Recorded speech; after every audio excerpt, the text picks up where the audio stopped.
పువ్వులు నీ పెదవుల నవ్వులుగా గునుగు పువ్వులు నీ గుండె సవ్వడిగా కంది పువ్వులనే కంటి పాపలుగా సీతా జడ పూలే నీలో సిగ్గులుగా ఒక్క పూలు చేరి నీ చీరలాగా మారి ఆడబిడ్డలాగా నిన్ను తీర్చిదిద్దుతుంటే దారుల్లా ఊరేగరావే.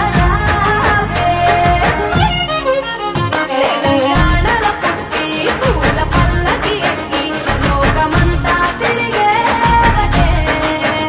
పాలసంద్రం పూలే పూల సంద్రాలయ్యి నిన్ను అభిషేకించేనే మెట్టి నిల్లు వీడి